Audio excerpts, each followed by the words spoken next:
Chapter 16. Stealing Mangoes. Amy woke up early to the sounds of boys yelling and a dog barking. Grabbing her fleece blanket, she ran to the window. Wrapped up in her blanket, she had a good view of the farmland from the second floor of the girls' mansion. Sure enough, out in the orchard, she could see Damien and Lima pulling the few ripe mangoes off the trees.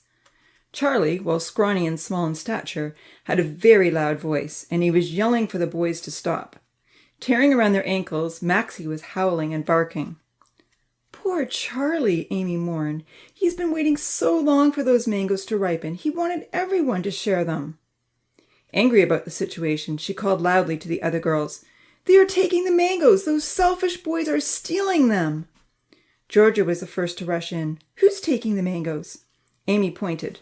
The tall, well-built Damien was wrestling small, wiry Charlie, who was trying to protect his crop. Damien pushed Charlie down, but Charlie wasn't going to give up easily. Jumping back up, he tried to defend the two mangoes still hanging from a branch. Lima shoved Charlie hard. Thrown off balance, the smaller youth tripped over his dog and fell to the ground awkwardly. Charlie cried out in pain, and Maxie yelped. The girls were greatly distraught. Maxie was frantic. Jumping up, the little beagle began nipping at Lima's swim shorts. "Lima is hurting Charlie!" Amy cried out. Santa, Dia, and Lily joined them at the window. "We've got to go help them," Georgia said. "But they're hurting each other," Dia argued. "What if they try to hurt us?" "Please come help," Santa called out urgently, running down the stairs in a panic. "We can't leave Charlie to face them all alone." Santa and Charlie worked every day on the farm together. He was her best friend. "Go call Uncle Louie," Amy ordered Georgia. "I'll help Santa."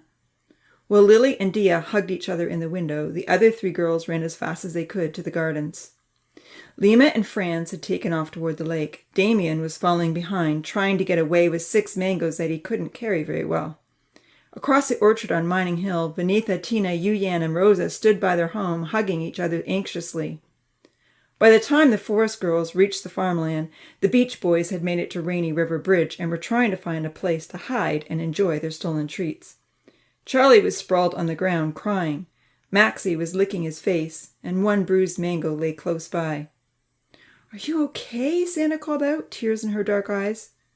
"No," Charlie moaned. "I can't move my arm." Charlie's arm didn't look right. "Oh, Charlie," Amy wailed. "Uncle Louie," she called out loudly. "Uncle Louie, where are you?" "Why is your arm bending like that?" Santa fretted as the tears streamed down her dark face. She reached out towards him.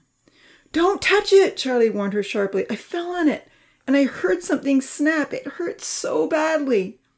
Maxie doubled her efforts to wash Charlie's face. "Santa, please hold Maxie," Charlie begged. Reaching down quickly, Santa scooped the squirming dog up in her arms and held her tight. The little beagle anxiously licked Santa. Uncle Louie was running from his cabin near the store. "What's going on?" he called out. Other children were running over from their houses. For a few moments, Paradise was in chaos. Some tinies were desperately trying to find out what had happened, while the girls frantically tried to explain. Reaching Charlie, Uncle Louie knelt down beside him. Amy tried her best to give him all the details from the very first moment she had looked out the window. "I think your arm is broken," Uncle Louie told Charlie with a grim expression. "I'm going to have to run back and get some supplies to fix it up. Just stay here and don't move." Addressing the girls, he said, "Talk to Charlie, sing to Charlie, keep his mind off the pain.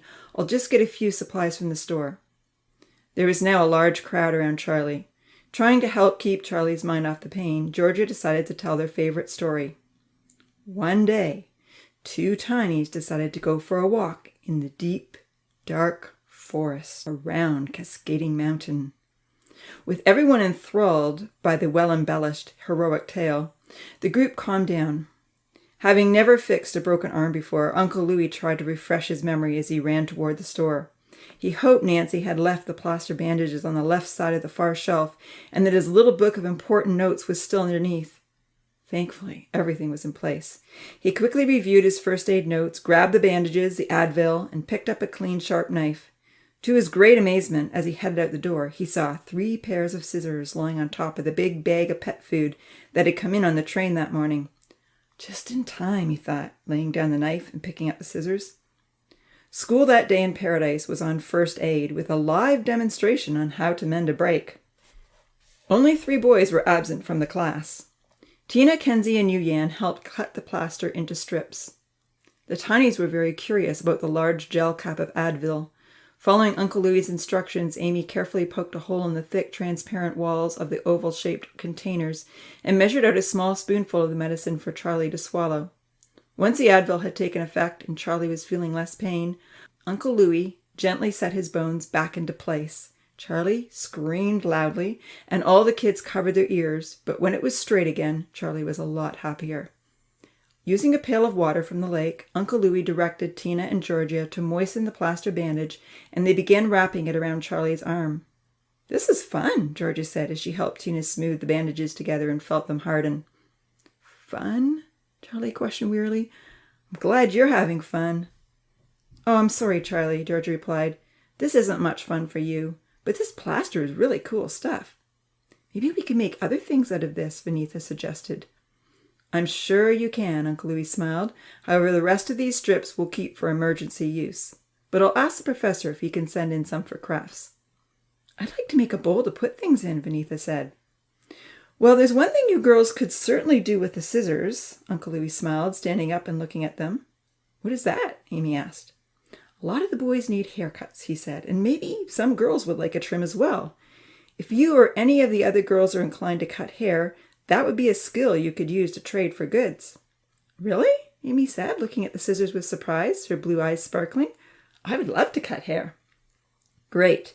Then put up a sign and encourage the boys to take part." "I'd like to do it as well," Georgia offered. "Me too," said Vanitha. "Wonderful," Uncle Louie nodded. He looked toward the beach. "Now, I have to go find those mango thieves." "I hope you get them in big trouble," Santa demanded, placing her hands on her hips and swaying back and forth angrily. Uncle Louie turned around to look at her. "What kind of big trouble?" "They should have to pay for this," Santa stated firmly, stamping her foot on the ground.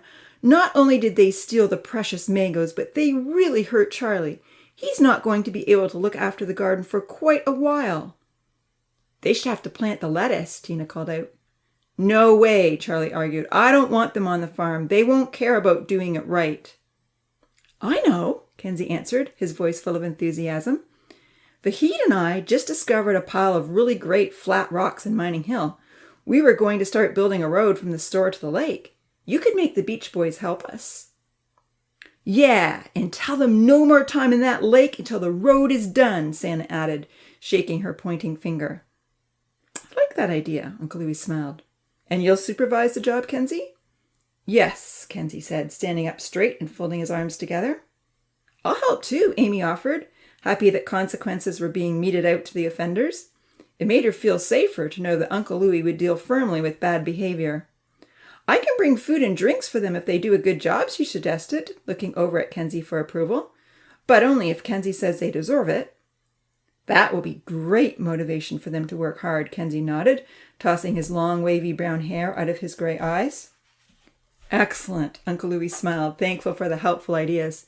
"That will be the plan then, starting this afternoon." Rosa had been keeping very quiet all this time, except for a few empathetic wails when Charlie winced with pain. But now she was eager to impart some information.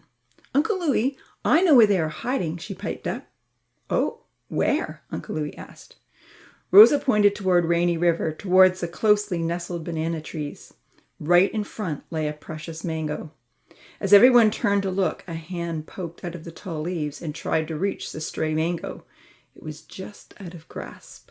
The hand retracted and then tried again, a little closer to the ground. "Thanks, Rosa," Uncle Louie chuckled. Before the hand could reach the mango, Uncle Louie had reached the bridge and picked up the mango himself. "Lima, Franz, and Damien, I want to speak to all of you right now," he demanded. Reluctantly, the boys slid out of their hiding place. Mango juice stains were all over their faces and down their chests. "What's up?" Damien asked, swallowing hard. "You know perfectly well what this is about," Uncle Louie told him.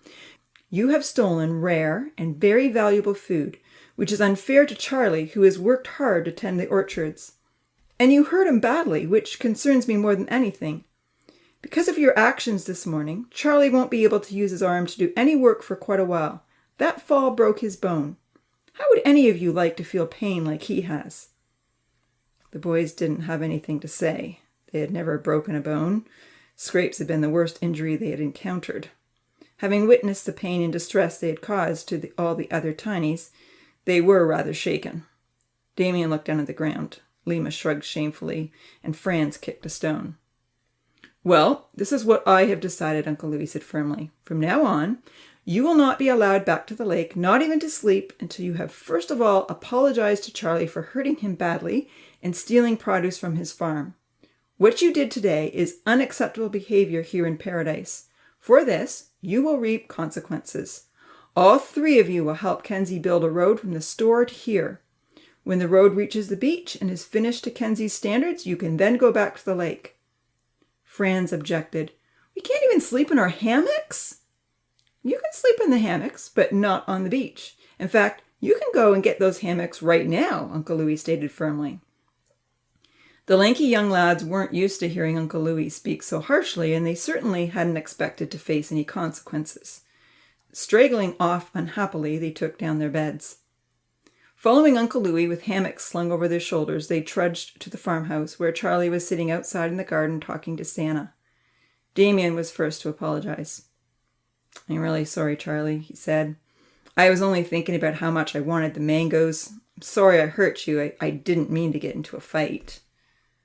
"Thank you," Charlie said, unsure of how to respond, but appreciative of Damien's sincerity. Lima looked up uneasily and shuffled his feet. "I'm sorry, too," he pleaded. "I didn't mean to push you down so hard. I shouldn't have stolen your mangoes. I'm really sorry about your arm, really sorry. I didn't mean to hurt you." "Sorry for stealing the mangoes," Franz added without much emotion. Charlie nodded. "That's okay," he said. Uncle Louis asked Charlie how his arm was doing, then satisfied with his positive response, he took the offenders to Mining Hill.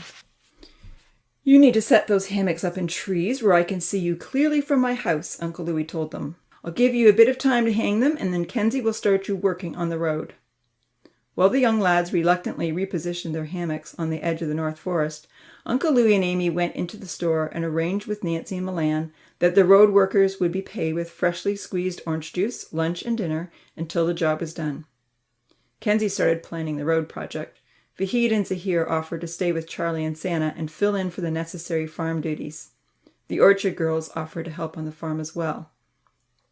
When the Beach Boys had joined Kenzie, Amy walked over and gave a small drink to all the boys.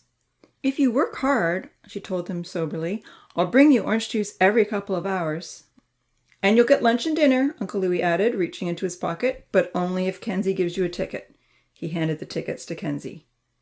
"Free lunch and dinner," Damien repeated, pulling his blonde, messy hair out of his eyes. Once his face could be seen, there was a pleasant look of surprise on it. "Yes," Uncle Louis smiled. He didn't try to explain again that this was the bartering method used in paradise. He just hoped that once the boys got used to working for their food instead of stealing it, they might realize the trade system worked well. "By the way," he said to Damien and Franz, "you both need a haircut. Talk to the girls. They have scissors." "How come you don't ever need a haircut?" Damien asked. "I've learned to do it myself," Uncle Louis smiled as he walked away.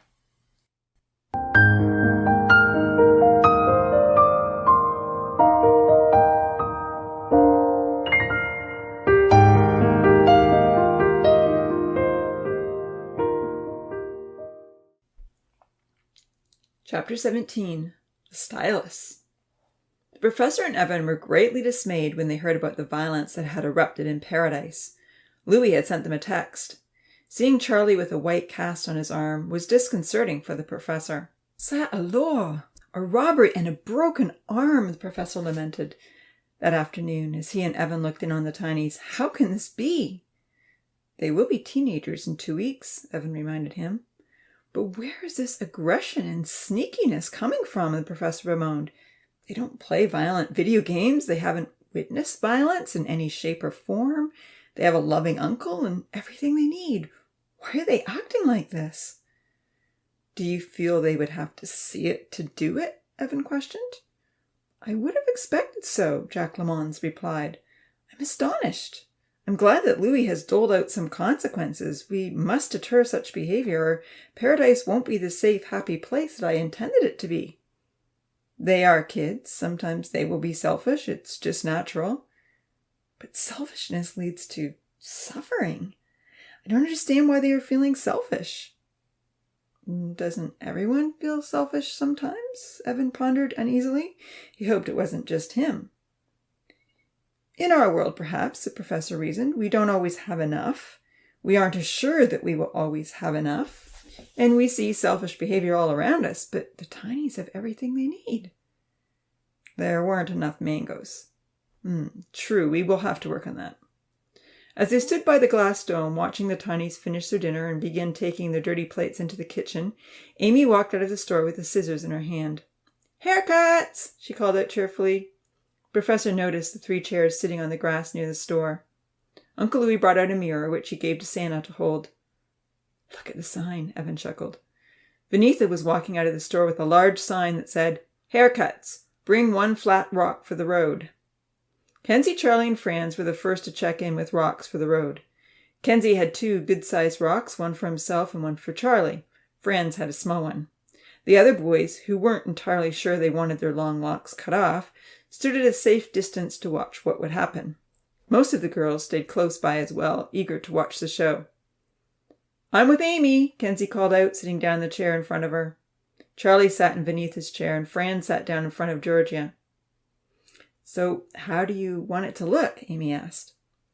Santa walked in front of Kenzie with the mirror and held it up so they both could see. Kenzie looked at his brown curly locks, which framed his white freckled face. "I really have no idea," he smiled. "I just want this hair out of my eyes." "You mean the hair in front?" "Yes." Amy picked up the hair in front and did a quick snip, not wanting to cut it too short, but just enough to be out of his eyes. "Is that good?" she asked. One person laughed, and then they all began laughing. Even the professor and Evan had to restrain themselves. "He looks like a pretty girl," Damien mocked. And poor Kenzie did look quite pretty, with short bangs and long hair hanging down on each side. Outside Paradise, Evan whispered, "She's got to go shorter." Inside Paradise, Lima was of the same opinion. "If you're going to cut it, go short everywhere," he advised. With his tidy afro, he looked the most masculine of anyone. "Lima's right," Kenzie agreed. "Take it all off." Amy plunged into Kenzie's curls. Everyone cheered her on. Santa held up the mirror so Kenzie could see the progress. Kenzie watched nervously, but didn't say a word.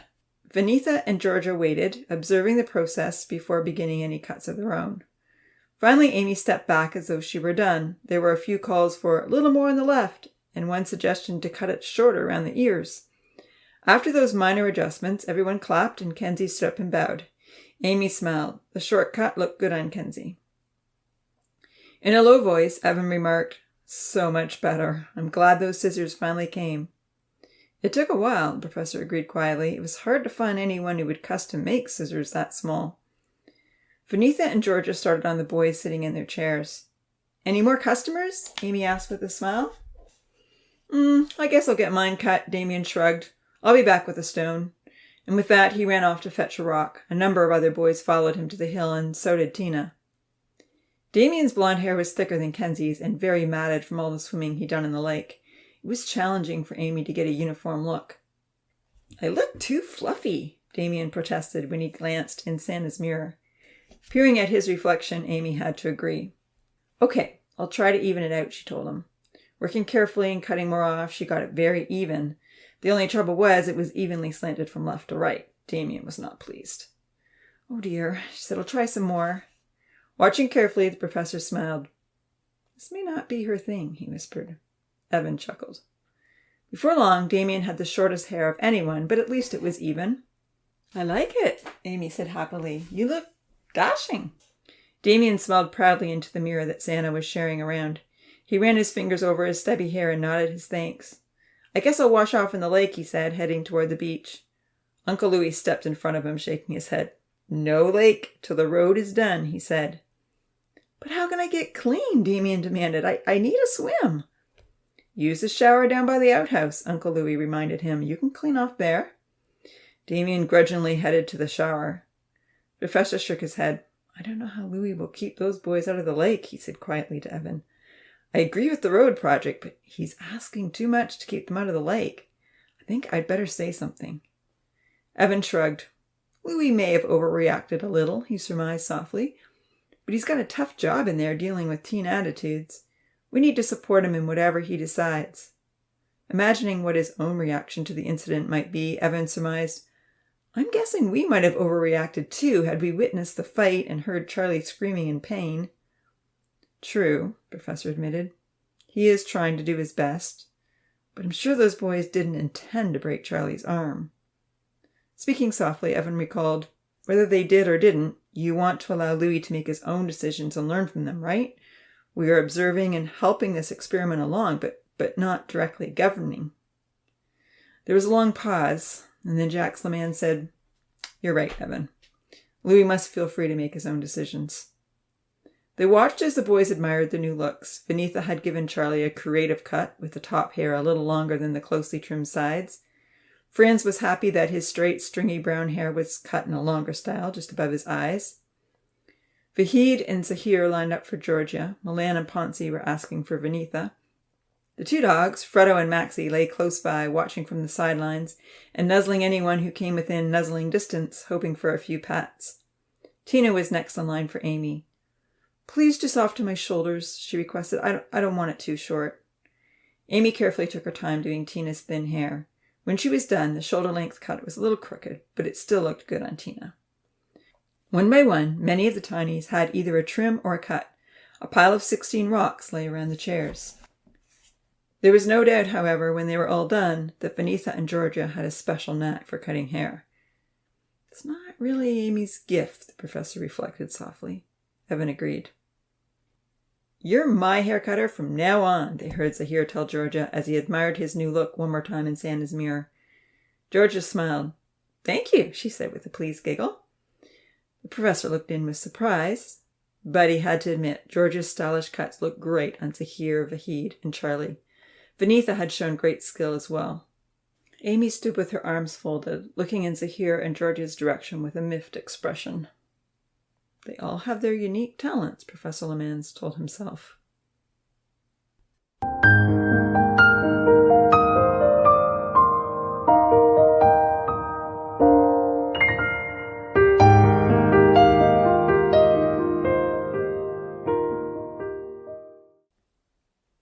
Chapter 18.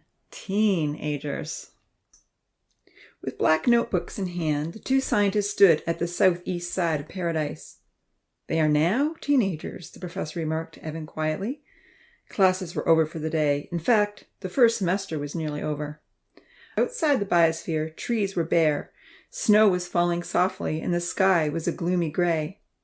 Evan and the professor had met to spend an hour observing the tinies. In his journal, which was nearly full, Evan entered 13 months at the top of a new page. He examined the orchards.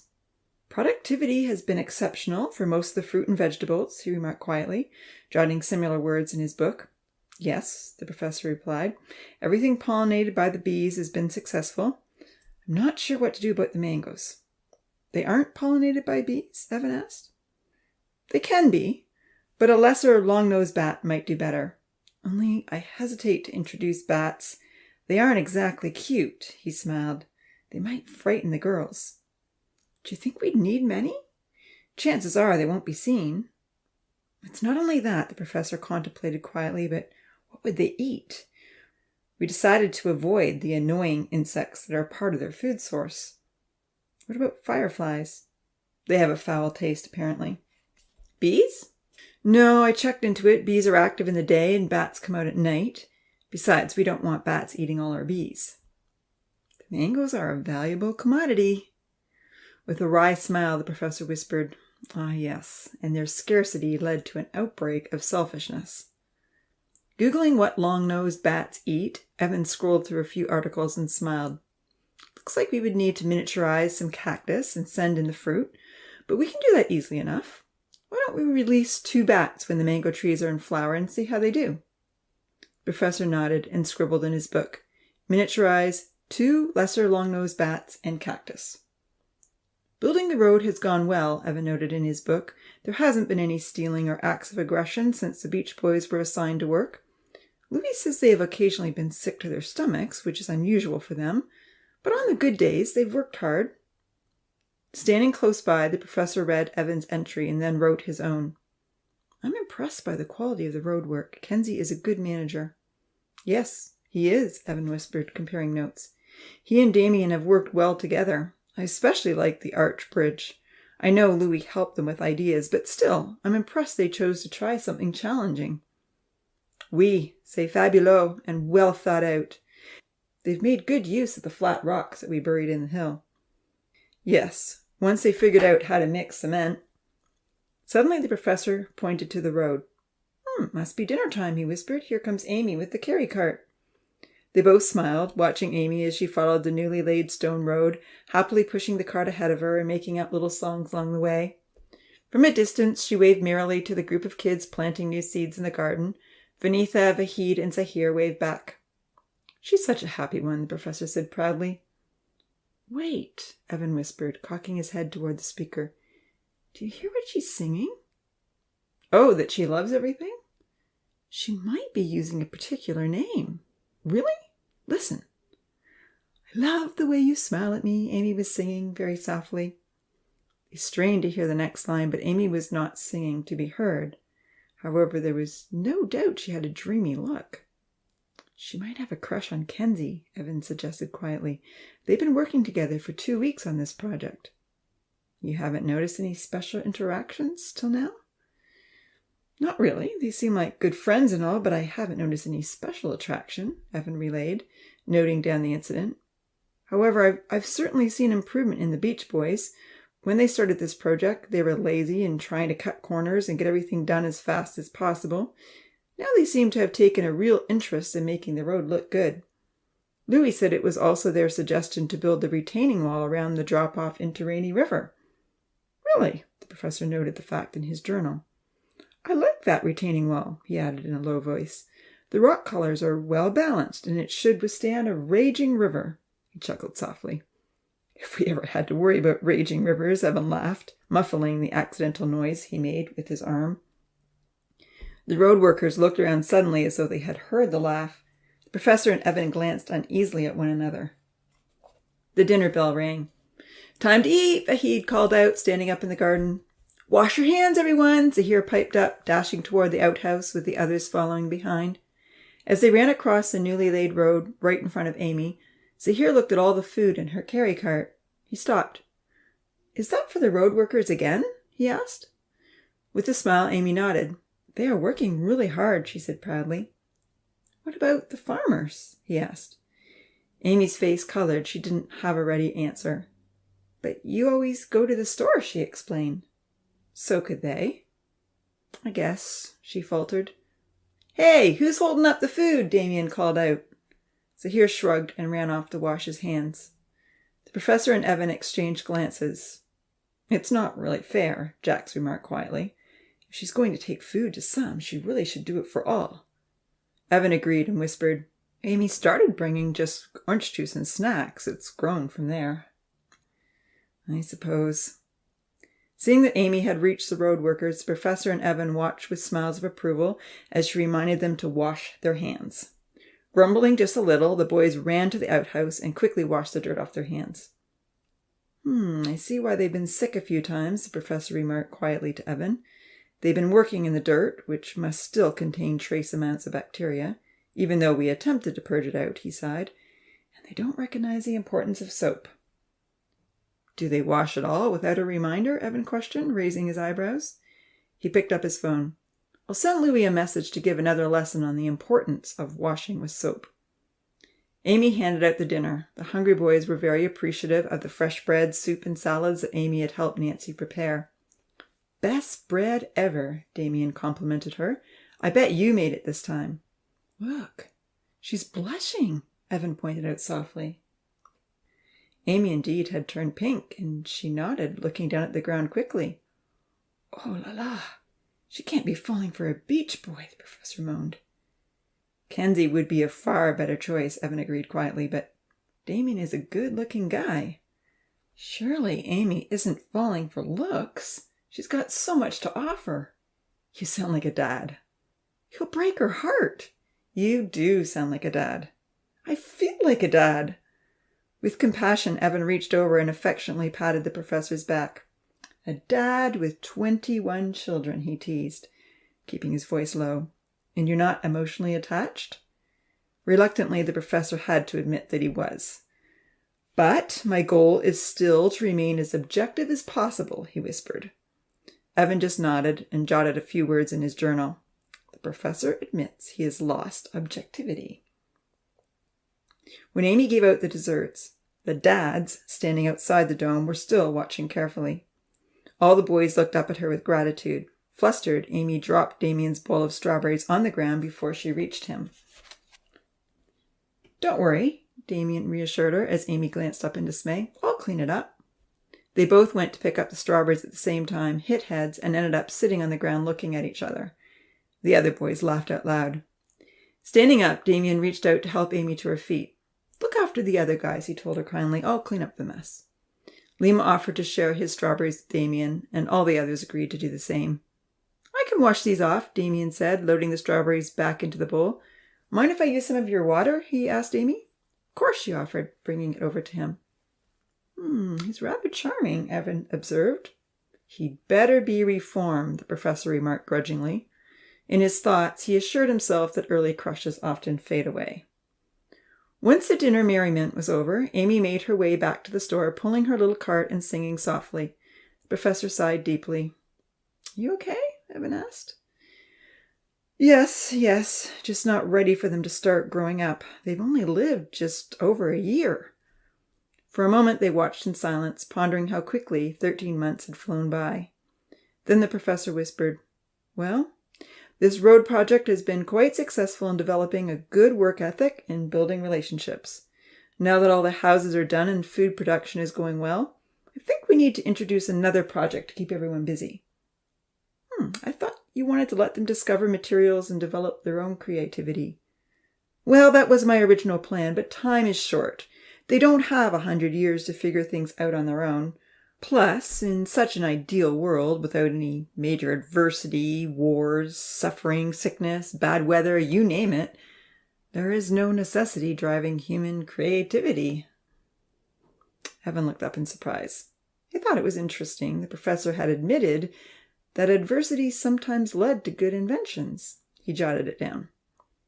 Necessity is often the mother of invention, he agreed quietly. So what do you have in mind, sir? I'm going to suggest that Louis has a build-a-boat contest, the professor announced, keeping his voice low. There will be categories for the fastest, the most attractive, and the strongest. What kind of materials will you give them? I looked it up online the other day, and there were suggestions for tinfoil, wax from specialty cheese, corks, wooden sticks, balloons, and even birch bark. Wow, but of course, Evan whispered, running one hand through his spiky blonde hair. Those would be great materials. And there's always building boards and the glue gun down by the store. Sounds fun. For one delightful moment, Evan imagined being in Louis's place and leading the challenge. If only he could go back and forth between the two worlds. This is exactly the kind of competition he'd loved as a kid. Will you offer prizes? He asked. I'd rather not, the professor mused, stroking his graying goatee. I'd just like everyone to enjoy the challenge for the sake of a challenge. It will be enjoyment enough if they manage to make a boat that floats. Evan nodded in agreement, writing down the contest details. Suddenly the professor leaned in to observe something more carefully. Hey, he pointed out quietly. What are Odin and Ponzi doing with that large jar? Looking in the direction of the professor's pointing finger, Evan observed the two lads pushing a wide carry cart holding the clear jar of vinegar that Louis had ordered for his science experiments. They were heading into the North Forest. Interesting, he smiled. Why don't we walk over there and see what's going on? Quickly making their way around the dome to the north side where they rarely looked in, the two scientists came to a forested area where Odin and Ponzi had built a small rickety shack.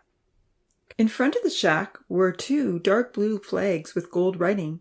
Dangling on a string from the roof of the shack was a large black object with 8 skinny legs. Is that a spider hanging there? The professor marveled quietly, straining to see. They are proud of their victory, Evan remarked. Guess I would be too. Nodding, the professor acknowledged. Yes, I hate to think what would have happened if that black widow had bitten those girls. Odin and Ponzi did save their lives. Did you ever determine how it got in the train? The professor shrugged. The box of wheels that I sent in that day had been stored in my garden shed. I assumed the spider was hiding in that box, and sadly I didn't check it carefully." He shook his head regretfully. "I won't make that mistake again." Walking a little further toward the train tunnel, the professor leaned in closer to watch where Odin and Pansy were taking the jar of vinegar. The two spider heroes dragged the jar deep inside the forest and then clapped hands in the air. Evan noticed they had also captured the box of baking soda. It was sitting on a carry cart. "Sure hope they traded well for those commodities," Evan remarked. "I'm sure Nancy wouldn't let them away with anything less," the professor nodded, rather pleased to see that Odin and Pansy were intrigued by chemical reactions. The boys were far enough away from the store microphone that their voices came through only faintly. "Now to try doubling the soda," Odin cheered. Pansy picked up a mug and dipped it into the box. He began ladling it into an empty jar beside him. "Scientists in the making," Evan smiled. "They may find a new passion." "Other than brooding about all the things they don't like?" "Exactly." For a few minutes, the two watched Odin and Pansy as they poured a cup of vinegar quickly on top of the soda and then used a lid to contain the mixture for as long as possible in the jar. When it burst out and spread all over them, the boys were delighted for about 1 second, and then the vinegar began to sting. The scientists outside the dome tried hard to muffle their laughter as the amateurs raced at top speed to the lake and dove into the water. Walking back around to the front, in full view of the lake with the lovely orchard surrounding it, Evan and the professor commented on the heavily loaded banana plants. "Plant reproduction has been quite normal," the professor stated, aside from the mango trees. "In fact, it has been even more abundant than in our world. However, it's disappointing that we aren't getting any animal reproduction. Birds lay eggs, but they never hatch. I would have thought there might be baby ducks or rabbits or puppies by now, or even a fawn or two. I think we should get the incubators going again and develop more baby animals." "Just animal babies? No more humans?" "The kids aren't ready to become parents yet." Evan agreed with great relief. Pondering the matter, the professor added, "I do believe we should wait to gauge the public reaction to this project. Perhaps if all goes well, some may be eager to donate reproductive cells specifically for paradise. There may be those who would prefer to see their children grow up in such a wonderful, safe environment." Evan considered the idea. "If we can develop a way for parents to interact with their children," he said thoughtfully, "then paradise might be a popular option. It might even become in high demand." "So much more could be developed if we gain public support," the professor agreed. "For now, just animals and birds are required, and definitely more fish.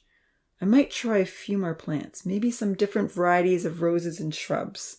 The orchard girls need plants for their new gardens." "And ferns for the waterfall," Evan reminded him, fully aware of the enormous task that now lay ahead of him. With a smile, he thought, "The semester is nearly over, and Christmas holidays will be here soon. I was wondering what I'd do with all my time."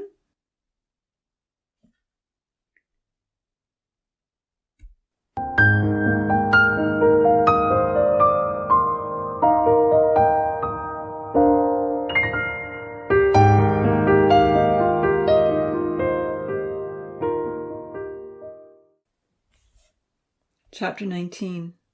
A Strange Event. The boys were coming. "Quickly," Amy whispered to Zahir. "Are you ready, Georgia? Santa?" Hearing Damien's laughter, Georgia stepped forward with the others along the new road and raised her shaker. As soon as the Beach Boys came around the corner, they all took their cue. "Hey guys, we love the road," Amy sang out. Zahir was next, with a simple little song that they had only put together that morning. "It runs through fields that are hoed." Georgia kept beat with her shakers while Santa clapped her hands and added a harmonic background melody.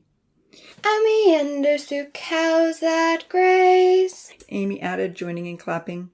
"You've worked hard for many days," Zahir added, smiling at Amy's enthusiasm. "Your road goes for a long, long ways. Our world is better thanks to you," Amy concluded, pointing to all the boys. "We love you for all that you do." The last line surprised Zahir, and he looked over wide-eyed. His mouth dropped open when Amy moved forward and gave Damien a hug. Damien was even more surprised. The Beach Boys warmly thanked the musicians for the song, and all of them insisted on hugs. Amy happily complied, but the other musicians did not. When the Beach Boys were well out of sight, Zahir mumbled, "I didn't know you were going to do that." "Do what?" Amy asked, tying her long hair into a bun. "Give them hugs. Since when do the Beach Boys deserve hugs?" "I thought you agreed that we should sing them a song of thanks," Amy replied. "They worked really hard." "Everyone works hard in paradise," Zahir put in defensively, as color rose in his dark olive skin. "Does everyone need a hug for what they do?" "Wouldn't it be nice?" Amy smiled, humming the song. If there was anything that she felt was lacking in paradise, it was hugs. Without fathers and mothers and only one uncle for 20 children, physical affection hadn't been lavishly doled out. Some yearned for it more than others. Santa and Georgia exchanged amused glances. "Maybe Zahir wants a hug for helping you write the song," Santa suggested merrily, clapping her hands and doing her wiggle dance. "Of course," Amy laughed, reaching over to give her friend a hug. Zahir turned bright red, but he stopped complaining. "Time for school," Uncle Louie was calling. The kids ran across the orchard toward the schoolhouse. Uncle Louie was standing on the grass holding a large book open with some unusual-looking materials behind him. When everyone had gathered and found a place to sit on the stairs, Uncle Louie made an announcement. "We have a very special contest for everyone," he told them excitedly. "This contest will be the focus of our schooling for the next few weeks. We are going to design boats to sail on the lake." There were loud cheers from almost everyone. The Beach Boys weren't as enthusiastic, however. Having just finished 2 weeks of working on the road, with lake privileges finally reinstated, they had been looking forward to many peaceful days of surfing. "I would like to see who can make the strongest boat, one that can hold the most people," Uncle Louie told them. "I am also interested in the most attractive boat and the fastest boat. Those are your categories: strength, appearance, and speed." "Can we work in groups?" Charlie asked hopefully. He still had a cast on his right arm and was carrying Maxie in his left. "Yes, up to 4 in a group," Uncle Louie replied. He showed them the instructions in the book and then turned to the materials sitting behind him. He picked up the shiny silver sheets that sat in a pile. "This is tin foil," he said. "It is easily pliable, strong, lightweight, and fairly waterproof." Uncle Louie went on to tell them about the red wax, the corks, the rubber balloons of all sizes. Picking up each one, he explained the strength and weaknesses of the various materials and the way to use them. Amy could hardly wait to get started. She looked over at Damien, hoping to catch his eye and motion that he should be in her group. However, he and the Beach Boys were already making plans. Someone tugged playfully at her hair. She turned around. "I'll work with you," Zahir suggested. "Oh, okay," she said. "Should we invite Rosa as well?" Amy didn't think twice. "No, not Rosa. Maybe Santa or Georgia." She looked over, but Georgia, Vanitha, Yuyan, and Tina were already forming a group. Nancy and Milan were beckoning to Santa. Zahir was looking around too.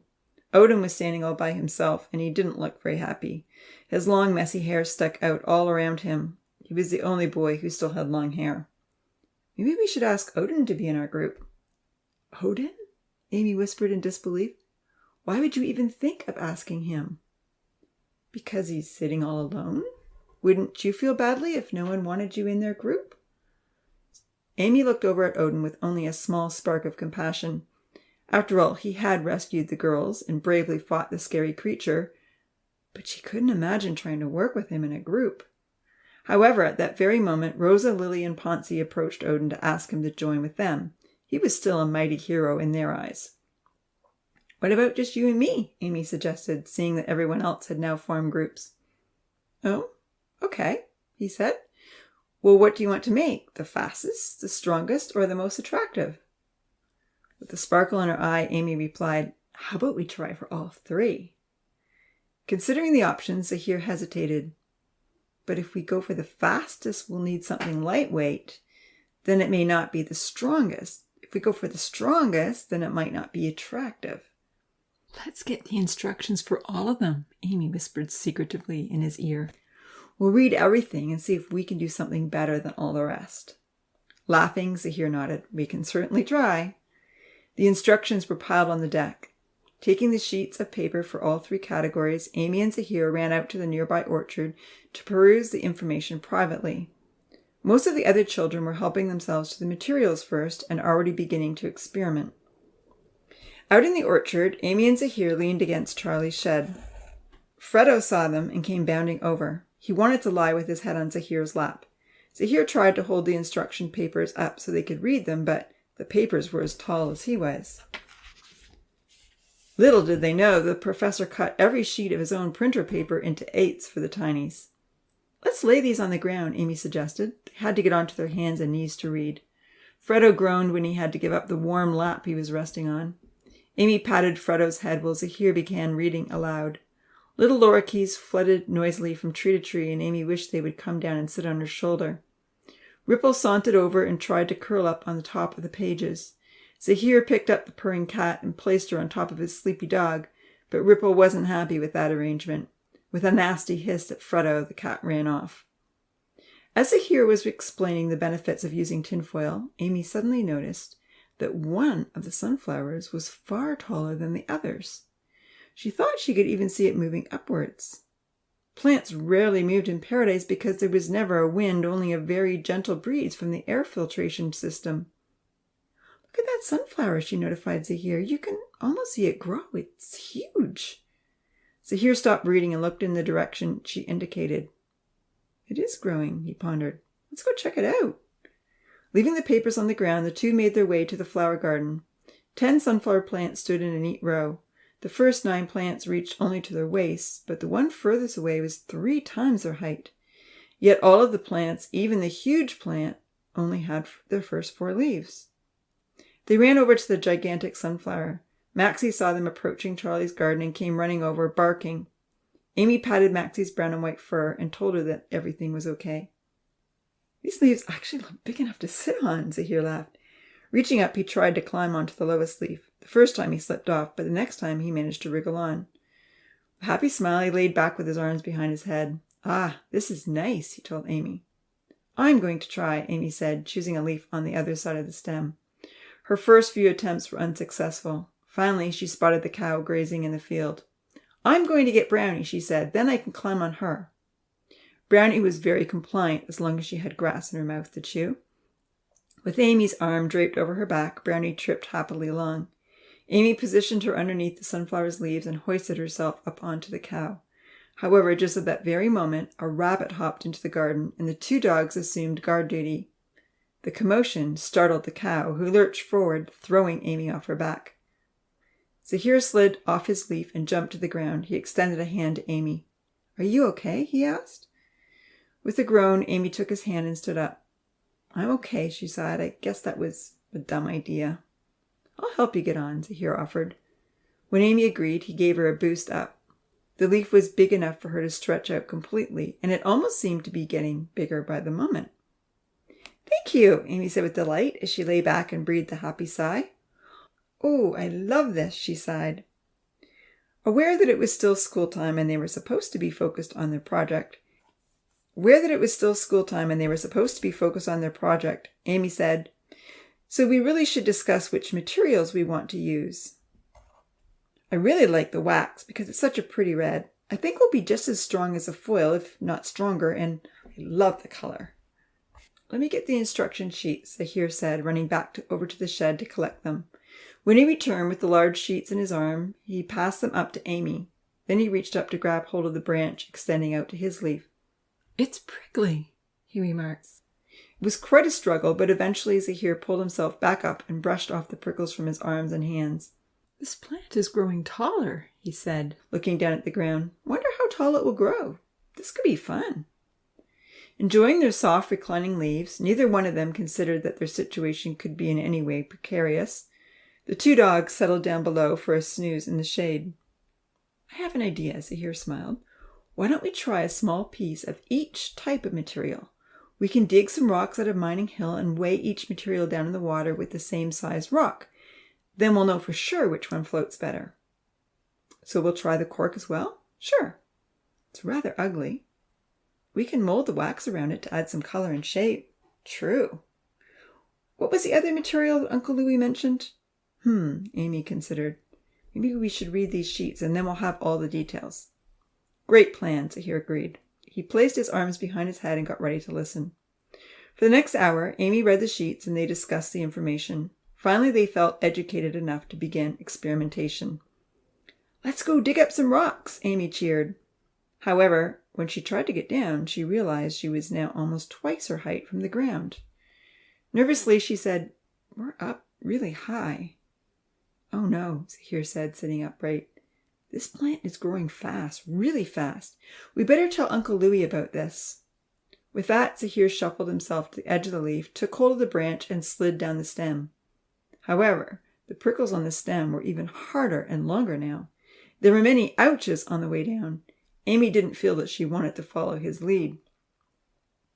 "I'm scared," she said. "I'll get the ladder," Zahir told her, running off to the store with Maxie and Freddo at his heels.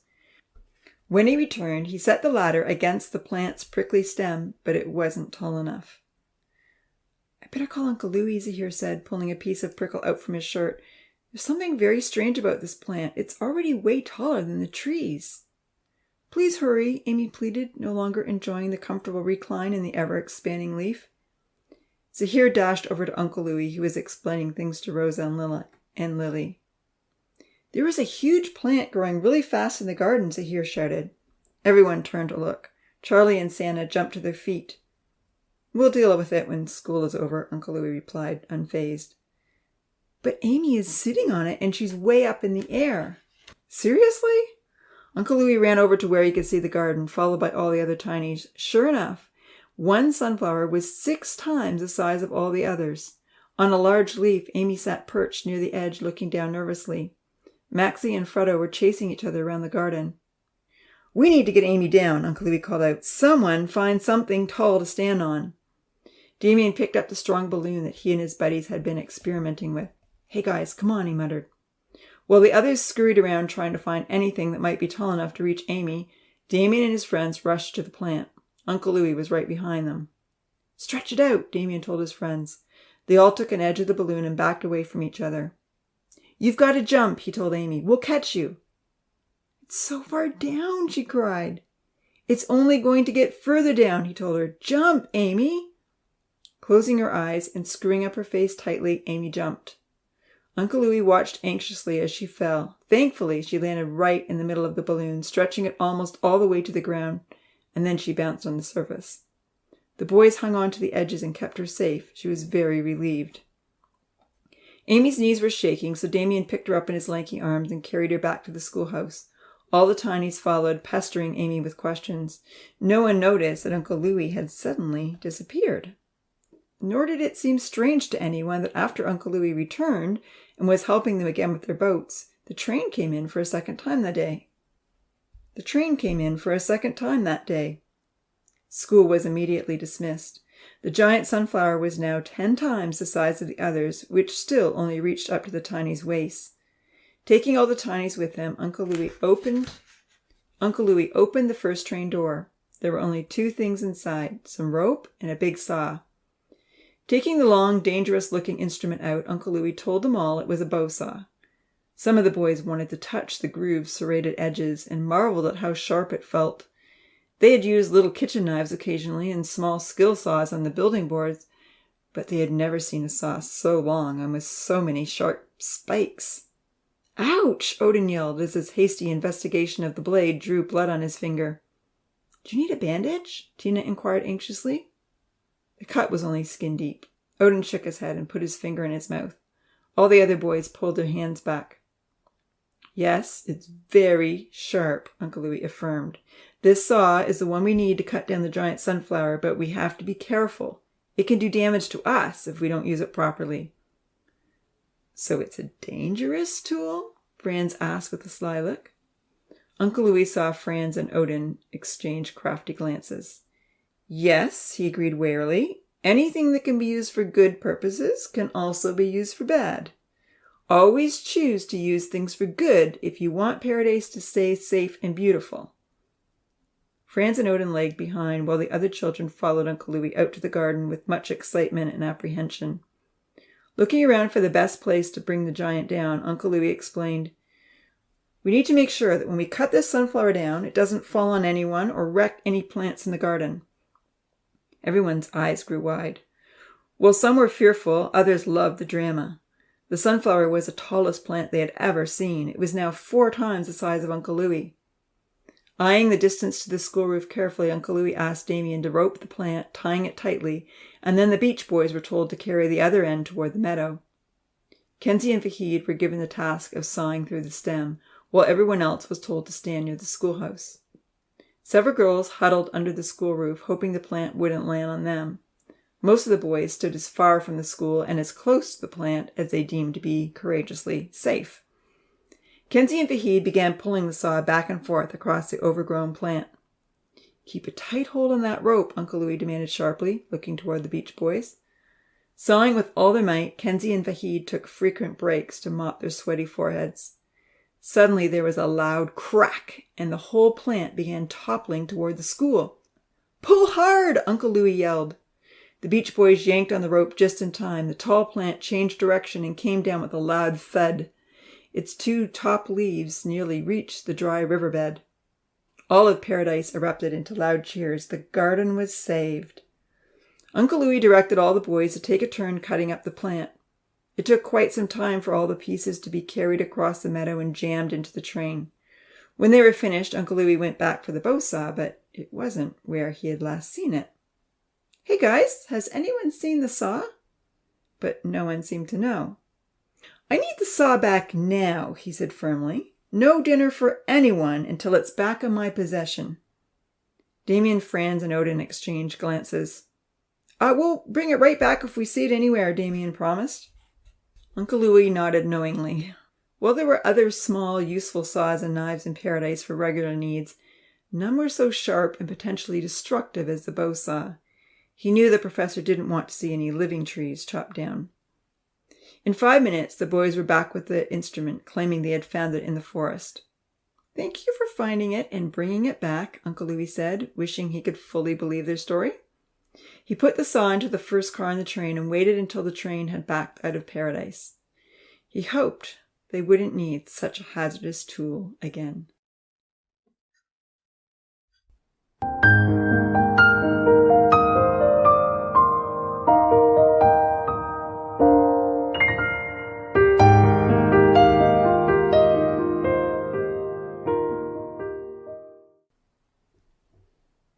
Chapter 20. Stealing Again.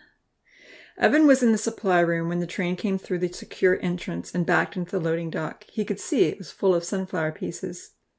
The professor was walking down the long corridor. He had been checking on the new baby animals in the laboratory incubators. With a pleased smile, he was happy that his miniaturization process was improving with each new attempt. From the valuable banks of frozen embryos that were available for university research, this time he'd lost only 1%. "The deer and calves are growing well," the professor told Evan as he entered the supply room corridor. "If we get the other animals started next week, they will all be ready to come out at the same time." "I have 3 viable puppy embryos which can go into incubation today," Evan relayed. "I still need to finish testing the kitten embryos. Think we might have 5 or 6. "Excellent," the professor nodded. He looked into the windows of the electric train and pressed a button to open the doors. Watching the professor take out a few of the crisply hewn pieces of plant, Evan imagined a worst-case scenario. "What if this sunflower had reached the top of the dome?" he remarked. "What would we have done?" "I guess we'd have to send everyone back into the nursery so we could reopen the dome and take it out," Jack surmised. "That would be a major ordeal. Especially if Amy was still sitting on it." "True," the professor contemplated with a shudder, picking up the growing tip for investigation. "We'd have had to send in an oxygen tank to keep her alive," he pondered.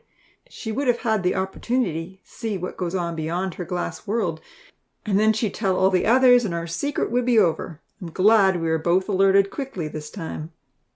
Evan was collecting the pieces of sunflower and laying them out end to end on the counter to measure. Watching his assistant put the pieces in a line, the professor remarked, "I'd like to know what caused such rapid growth." True. It didn't even grow normally, Evan pondered. A normal sunflower would not grow that fast. Bringing over a long ruler, the professor added his growth tip piece to the line and measured the overall length. He considered. It did indeed demonstrate a very fast growth rate. Whatever mutation occurred affected the entire organism. It must have been initiated at the germline. "We'll have to look into it," Evan nodded thoughtfully. Should we see how the boat competition is coming along first? Jack suggested. The two scientists put the sunflower pieces down in the lab, placing them in a moist container. Then they headed back up to the Paradise room. As they stood watching the various groups experiment and build, they noticed Damien, Franz, and Lima sneaking off behind the schoolhouse. Louis was helping Lily, Rosa, Odin, and Ponzi. Between Rosa's wails that nothing was working out and Odin's outbursts of frustration, Louis was quite distracted. "Hey, what are they up to?" Evan questioned. Walking around the outside of the dome, Professor Lemans followed the boys. They were sneaking through the thick forest of Rainbow Hill. "How many pipe cleaners do you figure we'll need?" Lima asked. "At least 5, Franz answered. "We really should trade something, guys," Damien protested. "Us? Trade?" Lima replied disdainfully.